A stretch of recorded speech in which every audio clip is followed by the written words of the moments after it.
araw mga klinika, no? So medyo maingay doon sa kapitbahay, no? Eh pinagagawa kasi, no? So ngayong araw mga klinika, no, ang schedule natin dito itong Toyota Hi-Ace na commuter, no? 1KD engine. So 1KD, 2KD parehas lang yan, no, mga klinika. So ang concern ngayon dito, magpapalit tayo ng timing belt, no? And then brake cleaning tayo, and then change oil mga klinika. So dito napatanggal ko na kay body tong gulong sa unahan, no? And then magpapalit na rin siguro tayo ng ng brake pad, no mga klinika, kasi ano, kung makikita nyo sobrang nipis na, konti na lang, bakal na, no mga klinika. So ayan, ipapakita natin sa may-ari yan, no? And then ngayon ang gagawin ko naman, magbabaklas ako ng timing belt habang nililinis ni Tantan yung braking system, at saka habang hinihintay natin yung bibiling langis ni Sir, no mga klinika. So ngayon iangat ko tong mga upuan, and then magtatanggal muna tayo ng timing cover, and then iti-TDC muna natin siya, isiset muna natin siya sa timing bago tayo magbaklas ng timing belt na mga klinika. So yun, sinuggest ko doon sa may-ari na hanggat maaari original parts yung bilhin niyang pyesa, kasi napaka-importante niyang timing belt na mga klinika. So ang tinakbo na nga pala na ito, no, almost 100,000 kilometer run. So talagang ideal na siya for palit ng timing belt na mga klinika. So yun, samahan nyo kami trabahuin tong Toyota Hi-Ace na commuter, no, 1KD engine, no mga klinika. So tara, let's go. Alright, no mga klinika, magtatanggal ako na itong timing cover. Ito siya, no. So may tornilyo yan dito, tatanggal ko na yung isa, no.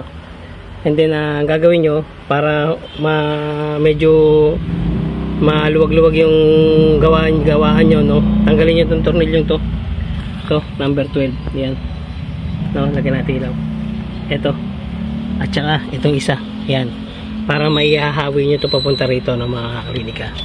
And then ingat-ingat lang, no, kasi may mga plastic tube dyan, no mga klinika, baka madali nyo maputol pa, no, mas malaking problema, mga klinika. So yun, no, so yun, may tornilyo yan dyan, meron yan doon sa ilalim, yun, meron yan dito dyan, meron yan dito, no mga klinika. So may pakita ko sa inyo kapag natanggal ko na yung timing belt, no. Let's go. So natanggal ko na yung timing cover, no.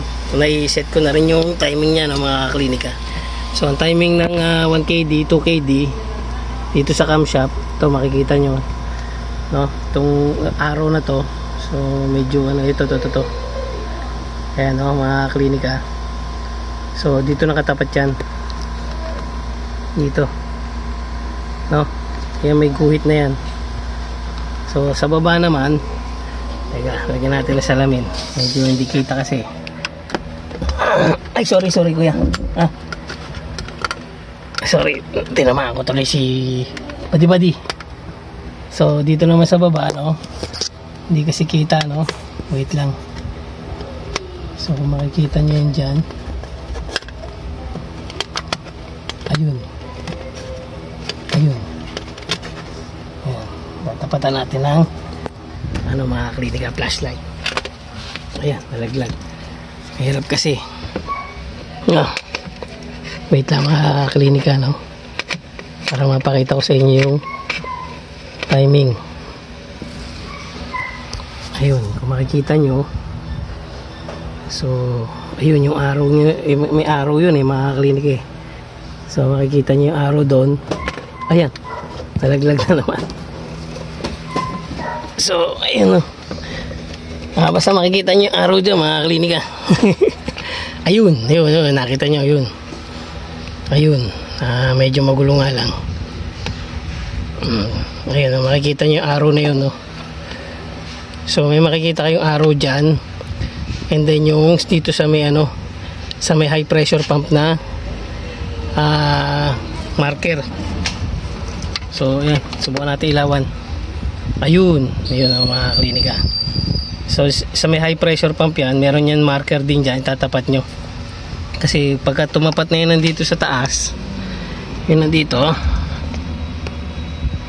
pag tumapat na yun nandito, ito automatic yan, nakatapat na rin yan doon mga klinika. Tapos dito sa crankshaft nya, ayan, makikita nyo naman dyan. Teka, i-zoom natin. Yan, makikita nyo naman dyan yung marker ng crankshaft. So ay, medyo mahirap. Ayun, no, ayun, makikita nyo yan, yan, ayan yun, no. So ayan, pag naka-timing na lahat yan, no, pwede nyo nang tanggalin yung ano, yung timing belt mga klinika, no. Luluwagan nyo lang yung auto tensioner. Unang luwag niyan sa ilalim, and then unang tanggal ng tornilyo sa ilalim din. Ngayon pag ibabalik nyo na yung auto tensioner, ang unang lagay naman sa ibabaw na tornilyo bago sa ilalim, no. Ang higpit una sa ibabaw, tapos sa ilalim naman ng mga klinika. So ngayon magtatanggal tayo ng auto tensioner. May pakita ko sa inyo kapag nakatanggal na yung auto tensioner, no, mga klinika. So yun, mag-umpisa muna tayo. Dalawang tornilyo lang yan, no. So mag-umpisa muna tayo dito sa ilalim bago dito sa ibabaw ng mga klinika. Alright, let's go. Alright mga klinika, natanggal ko na tong ano, auto tensioner, no. So tanggal naman tayo ng ano, either tensioner pulley, no. So medyo may si body hindi ko marinig. So ito, naluwagan ko na to, no. Yung malaking tornilyong yan, Allen wrench yan, no, mga klinika, no, ang ginamit ko dyan. So ito, tanggalin natin yung timing belt. Natanggal ko na, no. Mamaya pakita ko sa inyo mga klinika. So ayan, luwagan nyo lang yan. Ayan. Ingatan yung huwag mahulog yung may washer yan sa likod, oh. Ayan, no, mga klinika. Ingatan nyo huwag mahulog yan, ha. So ayan, ha, tanggalin natin to. Hindi na, ito na siya. Ayan na. Ito na yung ano, tensioner bearing, no, mga klinika. So ayan, bibigay na natin kay sir, no, para makabili na siya ngayon. Habang hinihintay natin, linis-linis muna tayo rito, tsaka ng preno, no, mga klinika. So yun, tara, let's go. Okay mga klinika, no, so ituro ko lang sa inyo, no, pagka binaklas nyo itong auto tensioner, no, ang gagawin nyo rito para maibalik nyo to, itong pin nya, no, mga klinika, ipit nyo sa ano, gato, no, mga klinika, kung may gato kayo, or kung wala naman, ipaipit nyo na lang, no, maghanap na lang kayo ng may gato, mga klinika, no. And then suksukan nyo na siya na itong pin, no, tutututong pwedeng ilak, no, para pagkabit nyo yan doon sa ilalim na itong tensioner bearing, hilahin nyo na lang, no. So yun, ganun lang, no, mga klinika. Let's go. Right, no, mga klinika. So ito na yung bago natin timing belt, no, dinala na ni sir. Original Toyota, no. So malalaman nyo naman original, may marker yan na ganito, no, para hindi kayo maligaw sa timing. Ayan, ay isa. So ngayon, kakabit ko muna to, no. Kakabit ko muna to mga klinika, no. And then so naka-ready na naman yung ating auto tensioner.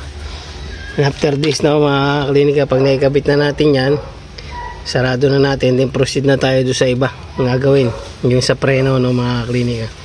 So yun, kompleto na naman. Nandiyan na rin yung mga engine oil, ayun, no.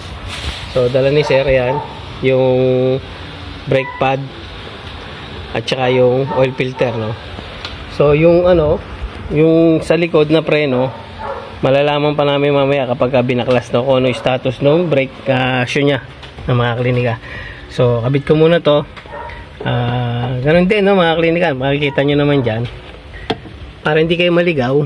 Itong marker na to, no, tatapat nyo lang yan dyan dito sa timing yan, dito lalapat yan, no. Mamaya pag naikabit ko, papakita ko sa inyo, mga klinika, no.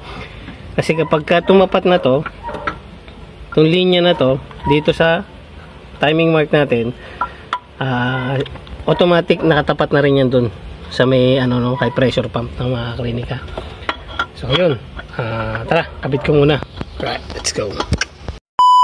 Alright mga klinika, no, so ganito yung sinasabi ko sa inyo, no.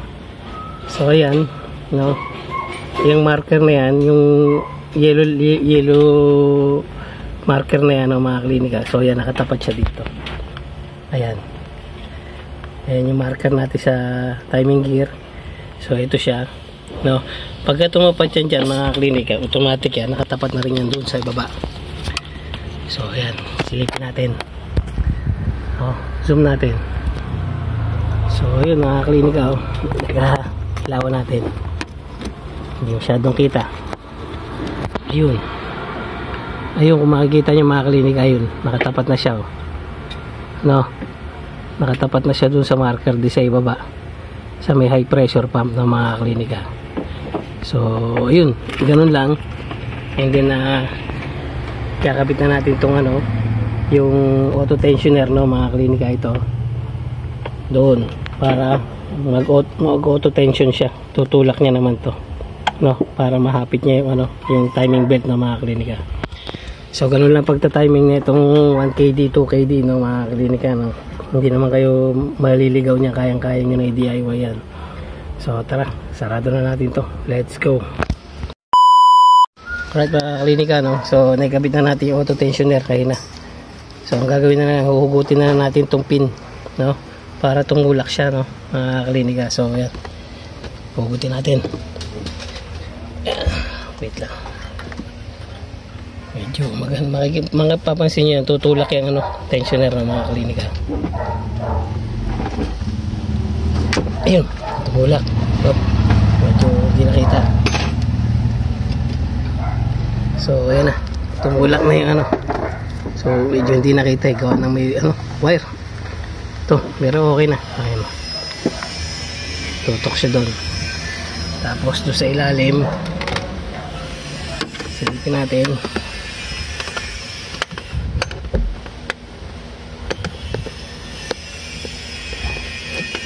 Tapatan natin. Okay na rin mga klinika. So hindi masyadong kita, no. May timing naman natin ng ayos mga klinika, no. So yun na, double check na lang tayo rito, and then sarado na natin to. Right, let's go. Okay, so naisarado na natin to ng mga klinika, yung timing cover. So yung mga tornilyo niya may higpit na, and then nasalina na natin ng engine oil, no, mga klinika. So na-check na natin doon sa dipstick, okay naman, nasa level na siya, no. So try natin panda rin, no. Try natin, buddy, panda rin ko,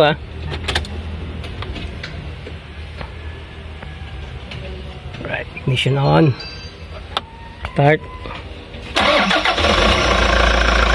Yun, ayan, no, one click siya mga klinika. So yun, no, natapos na tayo rito. And then engine oil okay na, oil filter, no.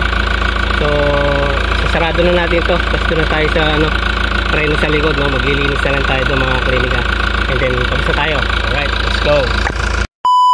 So yun mga klinika, no, so ito na linis na namin tong rear na ano, preno, no. Okay pa naman yung lining nya, no, mga klinika. So siguro sa susunod na PMS, saka na lang siguro papapalitan ni Sir to, no. So yun, sige, kabit mo na, buddy. Yan, pagkatapos nyan yung kabila, and then test drive na tayo, no. Alright, let's go.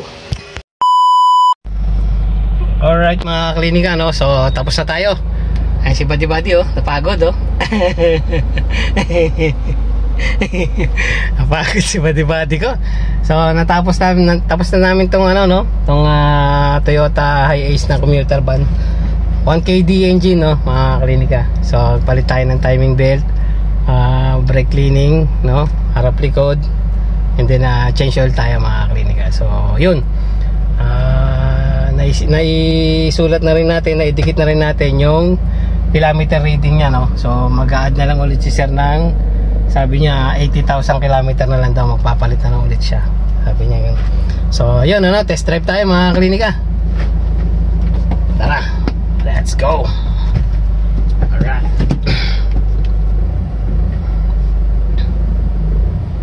So ayan.